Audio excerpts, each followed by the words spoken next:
Hello everybody, and welcome back to another video. So this is a video I've had on my to-do list for a long time. I've had many stats about the different elections, and I've been thinking of what type of voting system would work the best. Um, I've come to the conclusion that at least I think it's time for election. It's time for election reform. How am I going to prove this? First, let's take the 2016 election results. Um,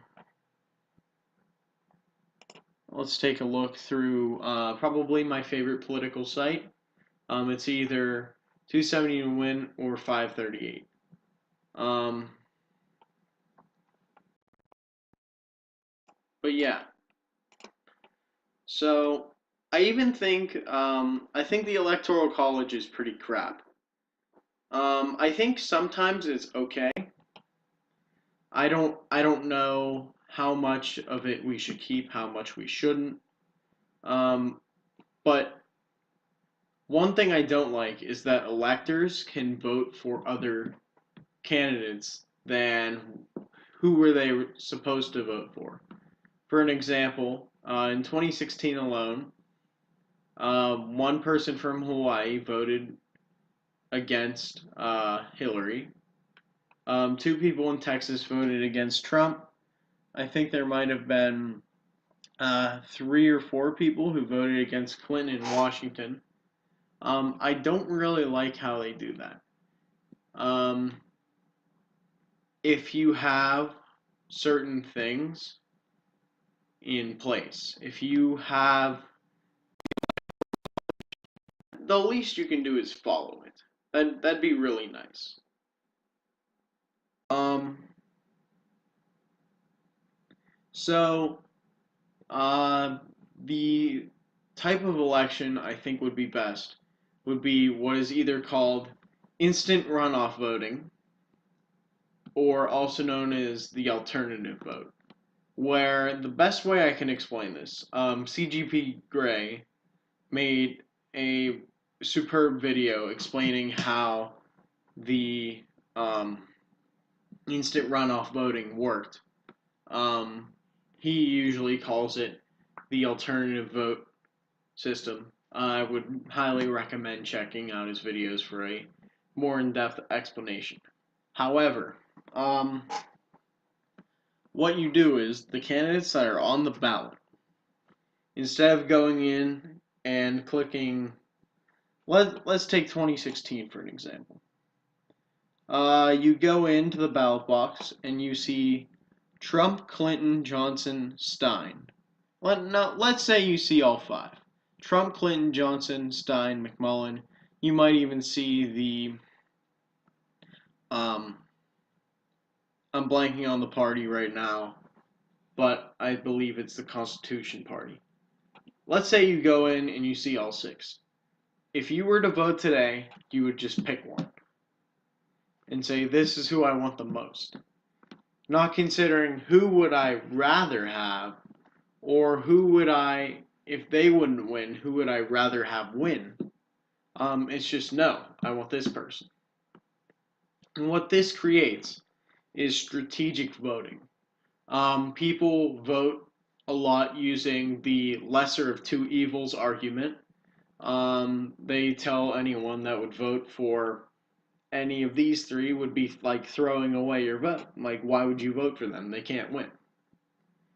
Um, the reason why I think instant runoff voting is better is because it gets rid of the spoiler effect and it promotes other parties. For an example, I don't agree with all of these parties, obviously. I disagree with most of them. However, if you take a look at all of these parties, and they get barely any votes. They're even like three different Trotskyisms all right next to each other. I mean, I don't know what the heck's going on. But I think that it's it's time. You see how the disapproval for both parties are is astronomical compared to where they used to be. They used to be pretty approved of, and it used to work well. And back then, it worked well. However, now it doesn't work as well. You get candidates that, let me take a look here. So if I'm looking up 2016 election, we can probably just click on this.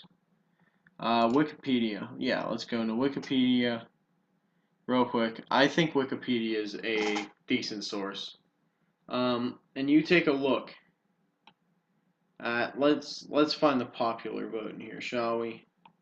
And one thing I want to mention, I'll probably, if people want to see my political views, I think I could potentially make a video on them at some point in time. I think that I'm very interested in creating a video that would be like that, but I'm not 100% sure. If you guys want to see it, say it in the comments below. But look at this. Neither candidate hit 50%. Hillary was close. Hillary was closer, but neither one hit 50%. That means a majority of Americans didn't want either one of them in office, especially if you look at the approval ratings and people who voted for the lesser of two evils. But all of these other parties, like I said, I don't agree with all. I disagree with most of them. However, if you look at them, sometimes more competition is better in most cases. This is certainly one of those cases, by my estimation. This would be a better way to promote more competition, less voting for the lesser of two evils, and voting, let's say I think Gary Johnson would be the best candidate, and I put him as my one. But then I'm like, okay, I'm all right with Hillary. Then if it gets to the point where Gary would be eliminated, then my vote would count for Hillary. Like I said, I disagree with most of these parties that are on here. But regardless, I think that this is the best way that we can reform our elections. What do you think? Tell me in the comments below. Don't forget to like, share, and subscribe to the channel. And I will see you all rather soon.